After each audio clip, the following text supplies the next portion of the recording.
Nate Dunn, Mississippi Wrenches again here. So today we're going to do another updated video. I done an updated video. It may have been it was a couple months ago, and obviously, actually might have been a year. Could have been a year, but I think I was explaining to what all we were gonna be doing with the body work and all of that. But the green elephant in the room is the truck is all painted now. All of it's painted. Did the one with the cab, did one with the doors and the hood, then the fender and the fender extensions or cowl extensions, whatever you want to call it.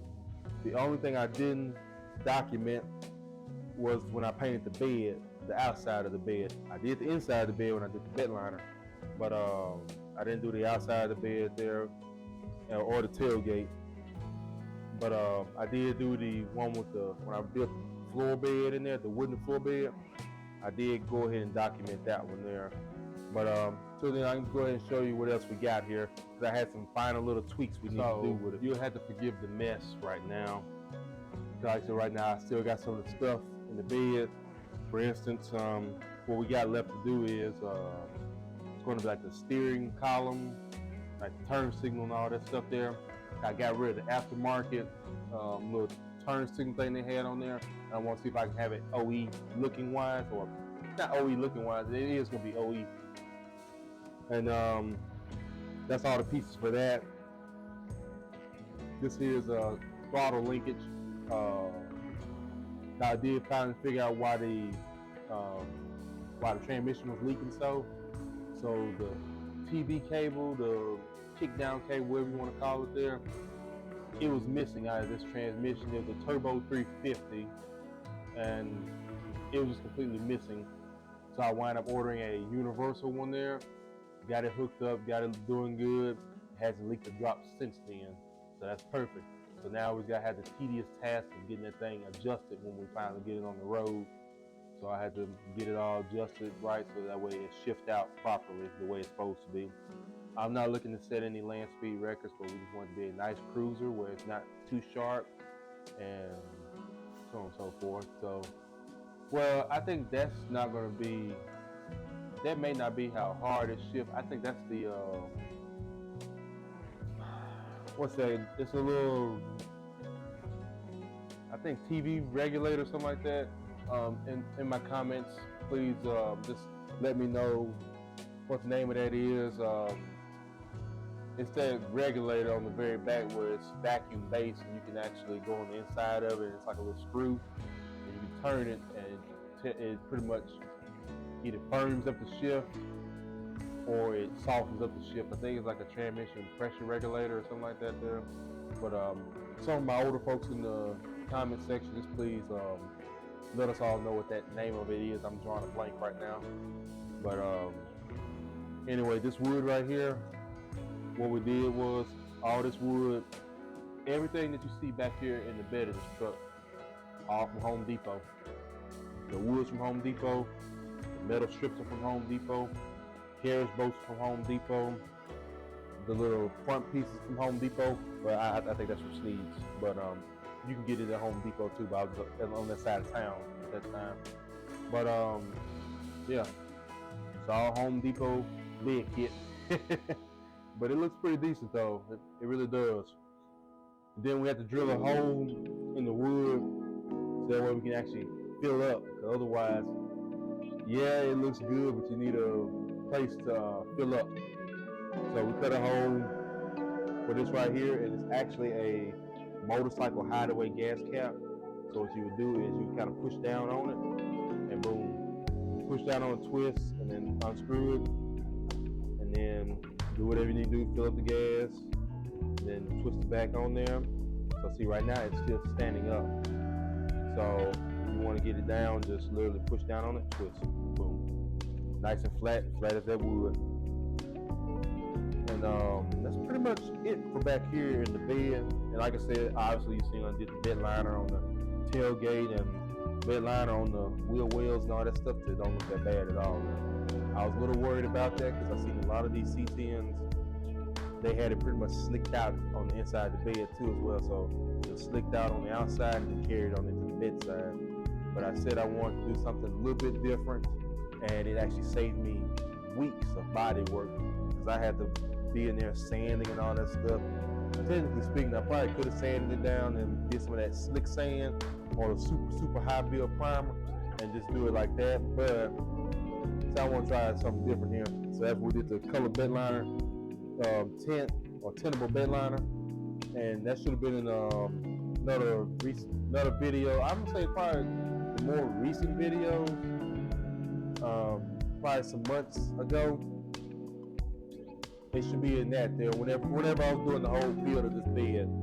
But let's go ahead and move to the inside of the cab. Right here we have the lovely interior right here. And so it's got a nice Bluetooth radio right here. Again, y'all see me when I painted the inside of this cab here, and it looks amazing. It looks factory.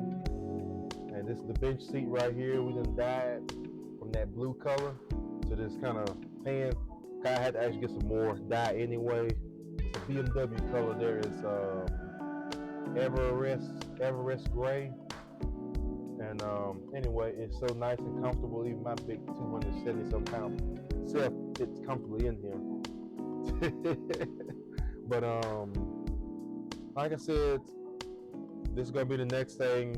Probably, really, be honest with you, we're gonna be working with electronics next year, so y'all might get a chance to see some videos of that though. I'll be working with electronics because again, I gotta take the steering wheel back off and go ahead and work with all the turn signals and all that stuff, make sure they all work so he can drive down the road safe and sound. No idiots will run into him because they see he's actually turning, he's actually stopping. So that's the main thing. But like I said, I love the Bluetooth radio here. Like I said, the only thing that I'm not really impressed about with this here, this is a radio that's off of Amazon. It was like $33 there. The easiest radio hookup I've ever done. Really be honest with you, I have never done a radio install, but even I can figure it out there. So you can do it too if I figured it out. But it was the easiest setup I ever did though. Just a nice hot ground and then a 12-volt switch. Or you need like a positive that stays hot all the time. I believe that's for like the memory. And then you need a 12-volt switch to where whenever you turn the key on, boom, it turns on. And then a ground, a good ground. And then all you do is just run the wires to your speakers. And like I said, I got one speaker there, and another speaker right here, and I have one more speaker right here in this dashboard. And speaking of, I'm glad I just did that there because I need to put some sound deadening in here. So whenever the bass starts hitting, it starts to rattle. And I don't like that rattling sound. I like to have a nice quality sound. Because the rattle, it takes away from the music. It does, as an experience. You know, I said, dang, this thing all riggedy and raggedy. No, you just need this nice quality sound deadening, nice crystal clear music there. That's what you need. But otherwise though, and I love the carpet. Everything is matching because like I said, this Everest gray,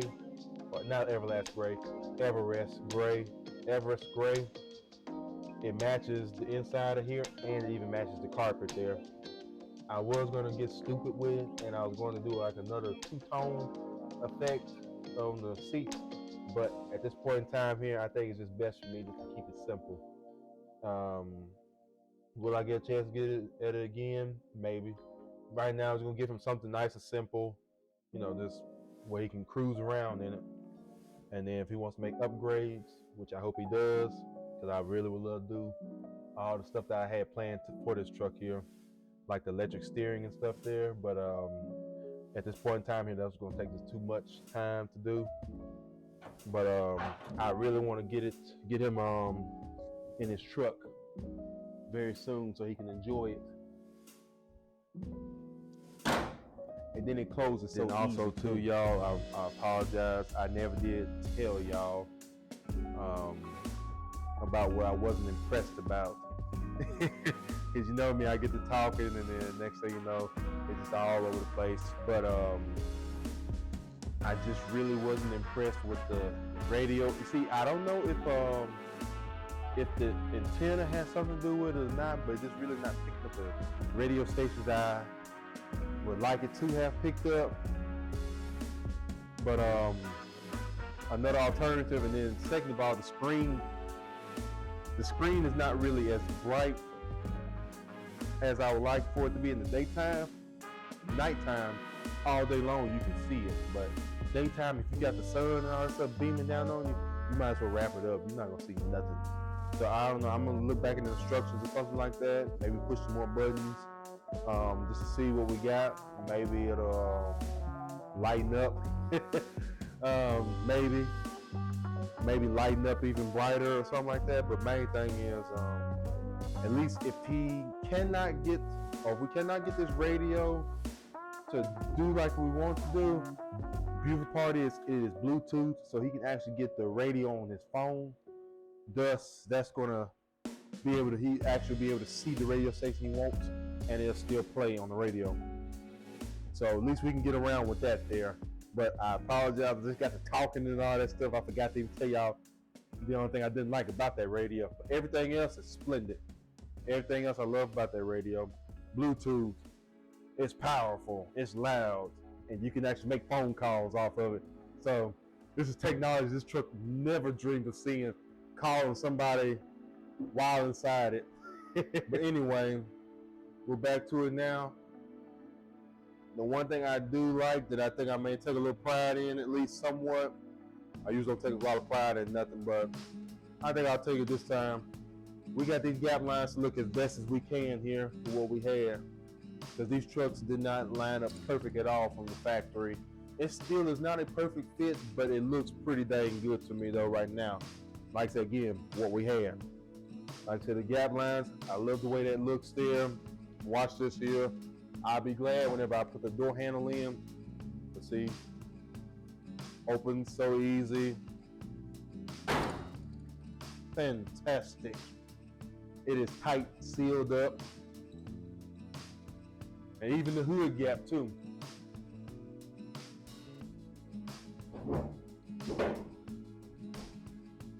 Even the hood gap. So it's like that on both. It's like that on both sides there.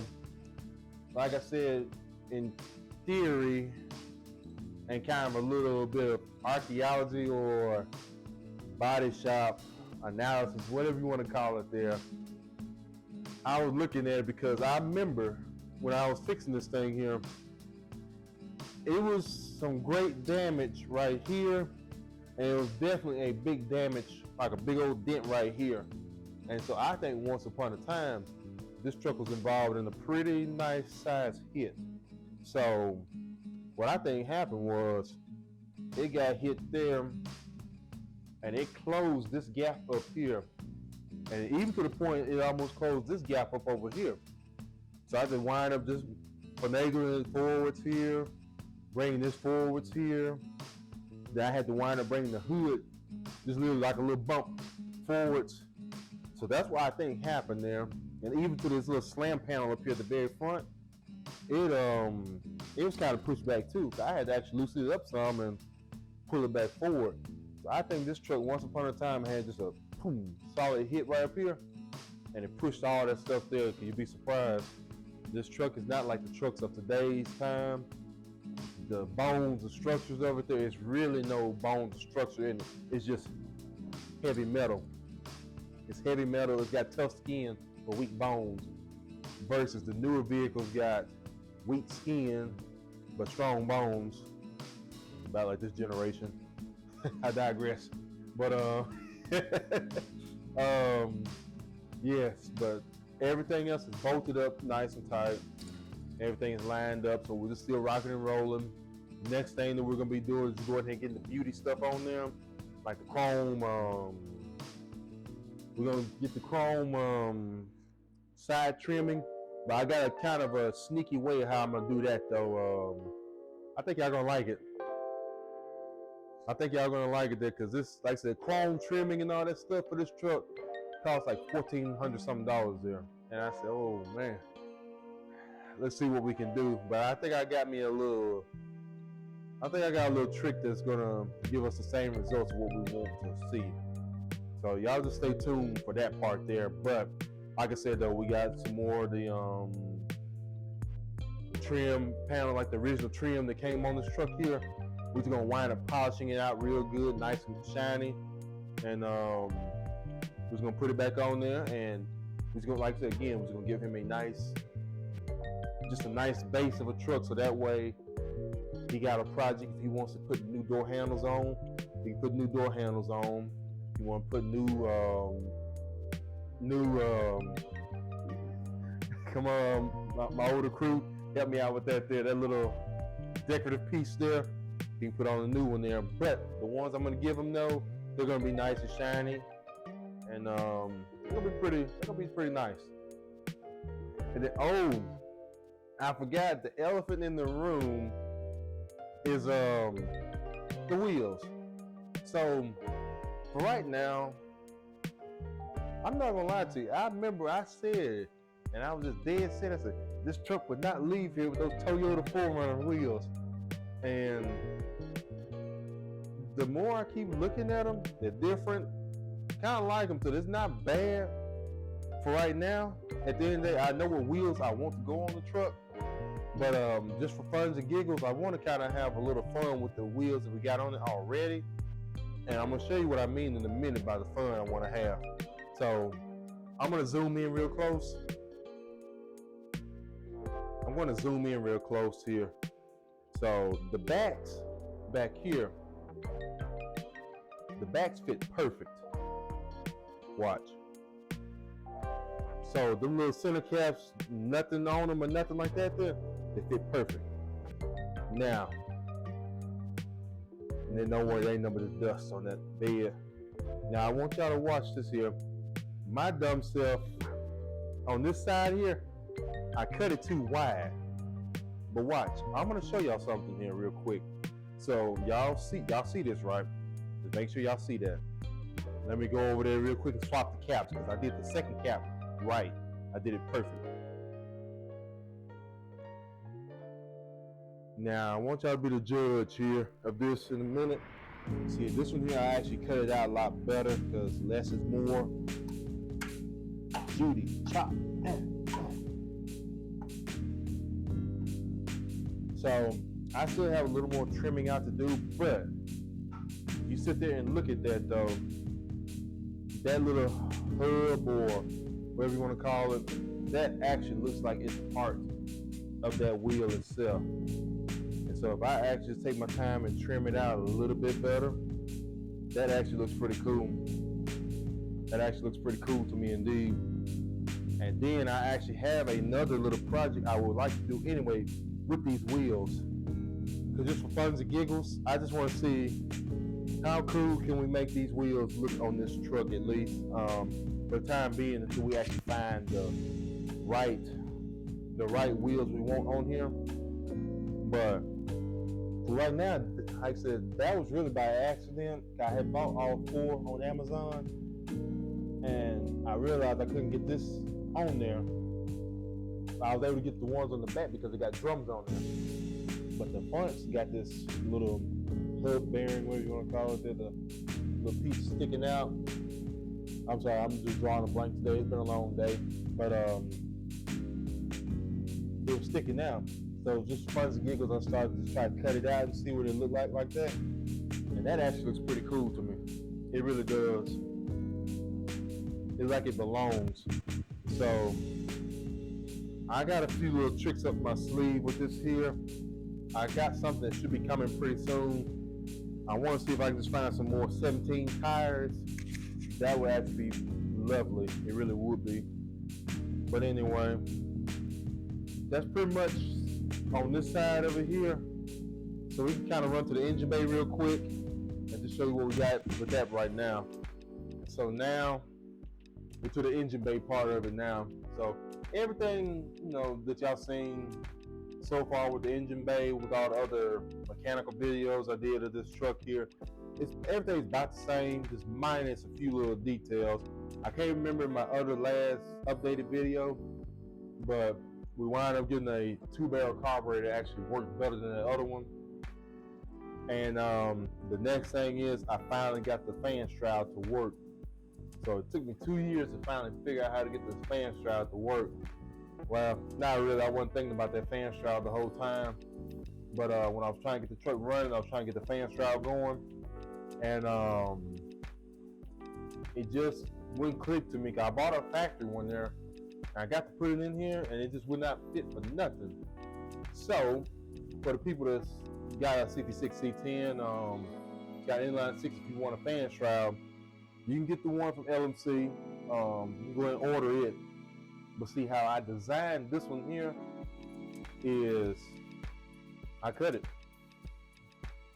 Pretty much point blank simple. I cut it. So I'll show you what I did. So I took the idea from the 90s model. Heck, even the 80s probably had that. But some of y'all Chevy fanatics will know about that. It's got the two fan, like the fan shroud is cut in half. So that's why I took it from the 90s, because I've seen it in the 90s model, but I don't remember the 80s model having that thing. But pretty much I split it right here, and it's good. It's bolted to the side right here. And I wind up cutting from the factory, cut that little lip thing off, because it was a wide lip that was way out here, and it just would not fit. After I cut that sun and shaved it down, because I saw the fan is captured in here. So no matter what, that air is coming through here, and it's going to keep this truck nice and cool. And another unique thing I was going to do was, so it's got this horrible transmission cooler. I just put that there for the time being. Because at the time when I was getting the truck running, I said at least I couldn't get the transmission cooler lines. I couldn't get them to go into the radiator there. So I said I'm just going to buy a universal cooler, and it'll just do this little thing, and whoop, whoop, whoop, whoop, whoop, all that stuff there. But it looks so horrible, because by the time you put that grill on, it's gonna look terrible. So the thing I'm going to do is how I got that fan shroud design, because otherwise I was going to buy another transmission cooler with the fan hooked up to it there. But then I said, no, this truck is all about manual. The theme is manual, minus the manual transmission is automatic. But I digress, and that's not the point and principle of this.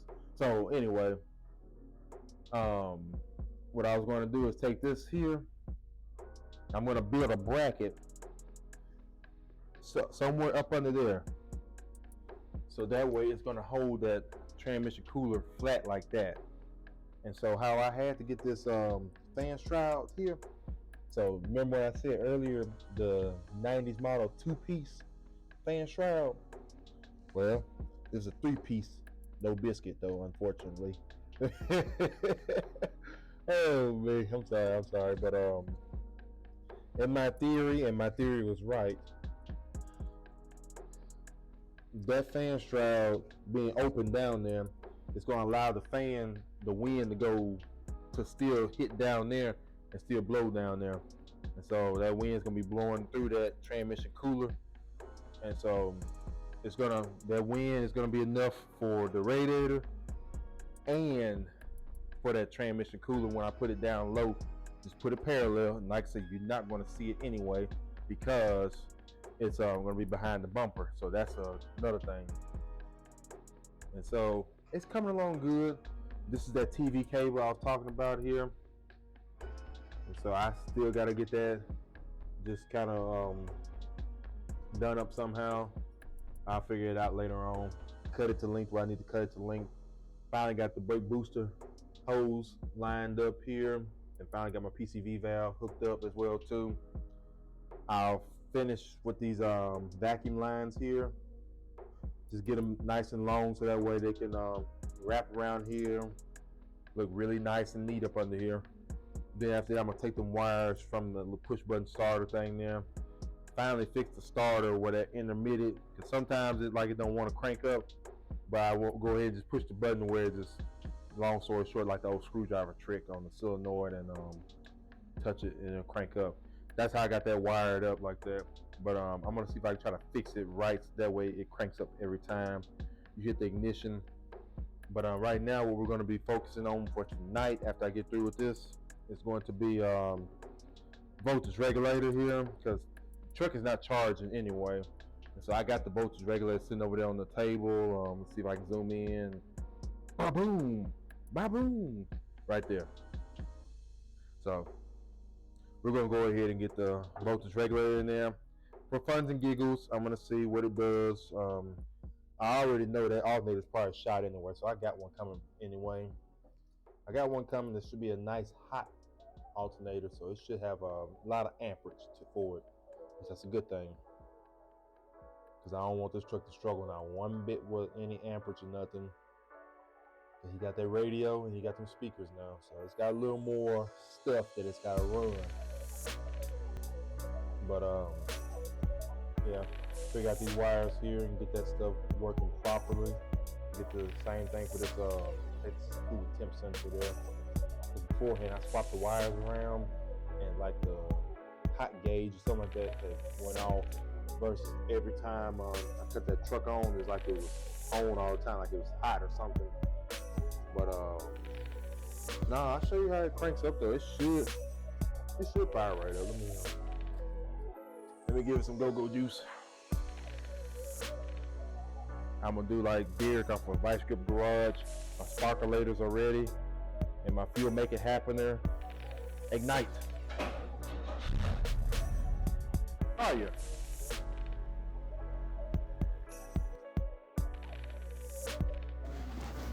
So I had to actually mute this part of the video here, so I had to do a voiceover because just the engine sound and the me talking and all that stuff is sounding very robotic. But all I was saying was the fuel make it happener is working good, the sparkulators are working good, the vocalist is working good, back it's sounding good. But yeah, I'm just showing y'all more of the engine bay. Just it runs smooth. Then I was gonna show you in here the radio. You can actually see a lot better because it's dark, because you can see right there a lot better. And then the gauge up here is showing cold, but originally used to show that hot there.